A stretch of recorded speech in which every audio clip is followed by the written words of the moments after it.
एक बार एक इंसान अपनी ज़िंदगी से बहुत परेशान था। वह हर समय अपने आप को कोसता रहता था कि क्या ज़िंदगी मिली है मुझे, क्या जीवन है। हर परेशानी मेरे साथ ही है, हर दुख मुझे ही आकर घेरता है, हर झंझट मेरे ही सर पड़ती है। एक दिन इसी तरह अपने आप को बैठा हुआ कोस रहा था कि क्या नसीब है मेरा, क्या किस्मत है मेरी, क्या ज़िंदगी है मेरी, कि तभी अचानक एक बाज अपने शिकार को पंजों में दबाए हुए एक पेड़ पर आकर बैठ जाता है और वहीं पर अपने उस शिकार को खाने लग जाता है। यह परेशान आदमी जब उस बाज को देखता है तो कहने लगता है कि क्या ज़िंदगी है इसकी, क्या जीवन जी रहा है मज़े का। ना इसे खाने की चिंता, ना पीने की, ना पहनने की और ना ही परिवार की। शिकार करता है और मस्त खुली हवाओं में कभी इधर घूमता है, कभी उधर घूमता है, सारे दिन आसमान में उड़ता रहता है। असल ज़िंदगी तो यही है, जीवन तो ये जी रहा है। और फिर वो आसमान की तरफ देखकर ज़ोर ज़ोर से चिल्लाता है कि काश मैं भी एक बाज होता तो मुझे भी कोई दुख ना होता, मुझे भी कोई परेशानी ना होती, काश मैं भी एक बाज होता। जब वह 2 से 3 बार ज़ोर ज़ोर से चिल्लाता है कि काश मैं भी एक बाज होता तो मुझे भी कोई दुख ना होता, मुझे भी कोई परेशानी ना होती, तो अचानक आसमान में बिजली कड़कने लग जाती है और आसमान से आवाज़ आती है कि हे इंसान, क्या ये हमने सच सुना कि तू हमारी दी हुई ज़िंदगी से परेशान है और तू एक बाज बनना चाहता है।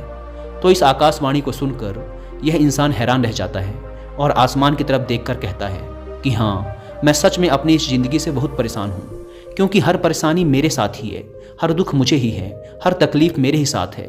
तो आसमान से फिर आवाज़ आती है कि हे इंसान, एक बार फिर सोच ले, हमने तुझे बड़ी प्यारी ज़िंदगी दी है, लेकिन अगर फिर भी तू चाहता है कि हम तुझे बाज बना दें तो हम तुझे बाज बना देंगे, लेकिन अगर एक बार हमने तुझे बाज बना दिया तो फिर हम तुझे बाज से इंसान दोबारा नहीं बनाएंगे। तो यह आदमी तुरंत जवाब देता है कि मैंने अच्छी तरह से सोच लिया है कि मुझे बाज ही बनना है, और एक बार बाज बनने के बाद मैं दोबारा कभी नहीं कहूँगा कि मुझे इंसान बनना है। तभी ऊपर से आवाज़ आती है कि जैसी तुम्हारी इच्छा, और वह इंसान बाज बन जाता है। बाज बनते ही वह इंसान खुली हवाओं में उड़ने लगता है, कभी उड़ता हुआ इधर चला जाता है, कभी उड़ता हुआ उधर चला जाता है और सोचता है क्या मज़े की ज़िंदगी है, असल ज़िंदगी तो यही है, ना कोई चिंता, ना कोई परेशानी, ना कोई डर। वह सारा दिन ऊंचे आसमान में उड़ता रहता है, 2-3 मिनट पंख मारता है, उसके बाद पंख मारना बंद कर देता है और लंबे समय तक हवाओं में तैरता रहता है। इसी तरह हवाओं में तैरते हुए शाम का समय नज़दीक आ जाता है तो वह सोचता है कि मेरे पास रहने का एक ठिकाना भी होना चाहिए, मेरा अपना एक घर होना चाहिए जहाँ मैं रात में आराम कर सकूँ। तो यह सोचकर वह छोटी छोटी लकड़ियाँ इकट्ठा करने लग जाता है और एक ऊंचे पेड़ पर अपना घोंसला बनाने लग जाता है। एक एक लकड़ियाँ इकट्ठा करके वह अपने लिए एक सुंदर सा घोंसला तैयार कर लेता है और रात में उसी में सो जाता है और सोचता है सुबह उठकर शिकार भी करूँगा और सुबह उठकर फिर से मौज मस्ती भी करेंगे, खुली हवाओं में उड़ेंगे। सुबह होते ही वह शिकार की तलाश में निकल पड़ता है, हवाओं में उड़ता रहता है। ऊपर से जाकर देखता है कि कहीं ज़मीन में मुझे कोई शिकार नज़र आए तो मैं तुरंत जाकर उसे दबोच लूँ और वहीं पर खा लूँ, लेकिन उसे कोई शिकार नज़र नहीं आता। काफ़ी समय बीत जाता है, वह लगातार ऊंचाई से शिकार को ढूंढता रहता है, लेकिन उसे कोई शिकार नहीं मिलता। फिर पास ही एक जंगल होता है, यह उस जंगल में चला जाता है, यह सोचकर कि शायद वहाँ कोई अच्छा सा शिकार मेरे हाथ आ जाए। यह जंगल के ऊपर उड़कर शिकार को ढूंढता रहता है, जंगल के अंदर जाकर भी शिकार को ढूंढता है, लेकिन इसे वहाँ भी कोई शिकार नहीं मिलता। शाम का समय नज़दीक आ जाता है तो मायूस होकर वापस अपने घोंसले की तरफ लौट रहा होता है कि रास्ते पर थक कर एक पेड़ के ऊपर बैठ जाता है। जब यह उस पेड़ के ऊपर बैठा होता है तो उसकी नज़र एक बीमार चिड़िया पर पड़ती है जो कि घायल अवस्था में होती है। यह तुरंत जाकर उसे दबोच लेता है, उसके पंख निकालकर अलग कर देता है और उसे खा जाता है।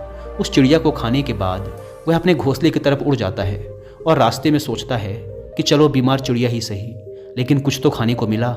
वह अपने घोंसले पर पहुंचकर आराम करने लगता है और सोचता है सुबह एक अच्छा सा शिकार पकड़ूंगा और अपनी भूख मिटा लूँगा। जैसे ही सुबह का प्रकाश होता है यह निकल पड़ता है अपने शिकार की तलाश में। हवा में उड़ता रहता है, लेकिन आज फिर कोई शिकार इसके हाथ नहीं आता। काफ़ी समय बीत जाता है, यह ऊंचाइयों पर जाकर अपनी तेज नज़रों से शिकार को ढूंढने की पूरी कोशिश करता है, लेकिन इसे कोई भी शिकार नज़र नहीं आता। फिर यह पास के उस जंगल की तरफ चला जाता है, लेकिन इसे वहाँ भी कोई शिकार नहीं मिलता। इसी प्रकार पूरे दिन उड़ते उड़ते शाम का समय नज़दीक आ जाता है तो यह निराश होकर वापस लौटने लगता है और रास्ते में एक पेड़ पर आकर बैठ जाता है। सोचता है शायद आज फिर कोई बीमार चिड़िया मेरा इंतजार कर रही हो। लेकिन हर बार किस्मत मेहरबान थोड़ी होती है। आज इसे कोई बीमार चिड़िया नहीं मिलती। यह थक हार कर वापस अपने घोंसले की तरफ चल पड़ता है और घोंसले पर पहुंचकर भूखा प्यासा ही सो जाता है और सोचता है कल सुबह एक बड़ा सा शिकार पकड़ूंगा और आज की भूख भी मिटा लूंगा।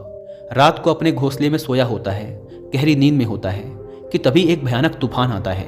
इस तूफान की हवा इतनी तेज होती है कि इसके घोंसले को उड़ाकर एक जगह फेंकती है और इसे कहीं दूर दूसरी जगह फेंकती है। तो ये जहाँ पर गिरता है वहाँ नीचे एक नोकदार लकड़ी पड़ी होती है जो इसके पंजे में गड़ जाती है और इसे बुरी तरह घायल कर देती है।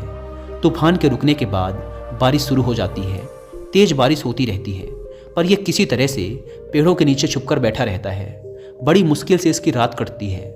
जब सुबह होती है तो बारिश रुक जाती है। बारिश के रुकते ही चारों तरफ खुशियाँ छा जाती हैं, चारों तरफ हरियाली छा जाती है। नदियाँ और झरने तेजी से बहने लगते हैं। सब कुछ फिर पहले के जैसा हो जाता है। लेकिन ये बाज अब पहले के जैसा नहीं रहा। इसका पाँव बुरी तरह घायल हो चुका है। इसके पंजे में जो लकड़ी लगी थी उसकी वजह से इसका पंजा बुरी तरह छत बिछत हो गया है।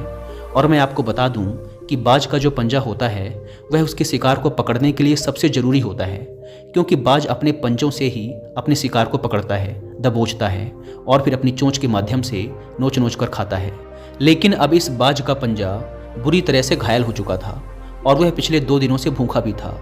यह शिकार की खोज में थोड़ा सा उड़ता है कि शायद फिर कहीं कोई बीमार चिड़िया इसे मिल जाए। लेकिन कहाँ बार बार कोई बीमार चिड़िया मिलने वाली थी। वह कुछ देर तक उड़ता है लेकिन फिर भूख और दर्द के मारे थक कर एक पेड़ पर आकर बैठ जाता है। वह पेड़ पर आकर बैठ तो जाता है लेकिन उसे पता नहीं था कि यहाँ एक और मुसीबत उसका इंतजार कर रही है। और वह मुसीबत यह थी कि 8-10 कौवों का एक झुंड मिलकर इसे परेशान करने लग जाते हैं। इसके ऊपर आकर इसके घाव में चोंच मारने लग जाते हैं। उन्हें भी पता चल जाता है कि यह बाज घायल है और भूख की वजह से कमज़ोर भी है। यह बाज उनसे बचने के लिए थोड़ा सा उड़ता है और फिर जाकर बैठ जाता है। उनसे पीछा छुड़ाने का प्रयास करता है लेकिन वो फिर इसके पीछे आ जाते हैं। तो यह फिर उड़कर थोड़ी दूर चला जाता है लेकिन वो इसका पीछा नहीं छोड़ते और बार बार इसके पास आकर इसे परेशान करते हैं। कौवे अक्सर बाज के साथ ऐसा करते हैं लेकिन फिर बाज भी उनके साथ एक खेल खेलता है। जब कौवों का झुंड बाज को परेशान करता है और उनका पीछा नहीं छोड़ता तो बाज हवा में सीधी उड़ान भरने लग जाता है। वह तेजी से सीधा ऊपर की ओर उड़ने लग जाता है। कौवे भी उसके पीछे उड़ते हैं लेकिन कुछ देर तक उड़ने के बाद कौवे ऐसी ऊंचाई पर पहुंच जाते हैं जहां पर उन्हें ठीक से ऑक्सीजन मिलनी बंद हो जाती है। उनका दम घुटने लग जाता है, उनकी सांस रुकने लग जाती है। तो फिर वो वहां से ऊपर नहीं जा पाते। पर क्योंकि बाज तो बादलों से भी ऊपर उड़ सकता है इसीलिए वो तो ऊपर चला जाता है लेकिन कौवे वहां से ऊपर नहीं जा पाते और वो नीचे आने लगते हैं। तो इस तरीके से बाज उनसे अपना पीछा छुड़ा लेता है। लेकिन ऐसा करने के लिए, इतनी ऊंची उड़ान भरने के लिए इस बाज के पास उतनी ताकत नहीं थी, क्योंकि ये भूखा भी था और घायल भी था। तो ये उड़ता और थोड़ी सी दूर जाकर बैठ जाता और कौवे फिर आकर इसे परेशान करने लग जाते। इसी तरह भूख और घायल हालत में एक दिन गुजर जाता है, दूसरा दिन गुजर जाता है, तीसरा दिन गुजर जाता है। लेकिन इस बाज की हालत में कोई सुधार नहीं हो रहा था। वह बद से बदतर होती जा रही थी। चौथे दिन जब ये बिल्कुल खत्म होने पर आ जाता है, इसके अंदर बिल्कुल ताकत नहीं बचती और इसका शरीर इसका साथ छोड़ने लगता है, तो यह किसी तरीके से उड़कर पास ही इंसानों की एक हॉस्पिटल होती है उसकी छत पर आकर बैठ जाता है और वहाँ से आने जाने वाले मरीजों को देखता है और अपने आप से कहता है कि काश आज मैं एक इंसान होता तो ऐसे छोटे मोटे जख्मों का हॉस्पिटल से इलाज करवा लेता या किसी को बता देता कि मैं भूखा हूँ, परेशान हूँ, मेरे साथ ये परेशानी है। लेकिन आज मैं एक ऐसा बेजुबान परिंदा हूँ जो किसी से कुछ नहीं कह सकता, किसी को अपना दुख नहीं बता सकता, किसी से कोई मदद नहीं मांग सकता। यही बात सोचकर वह उसी छत पे अपना दम तोड़ देता है।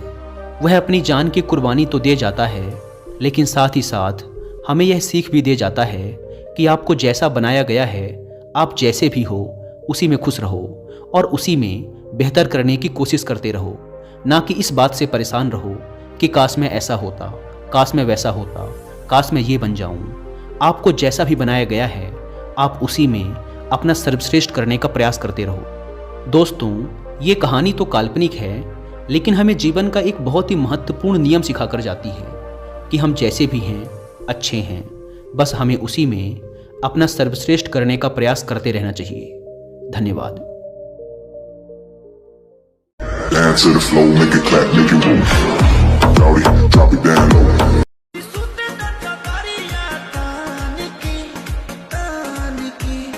तान की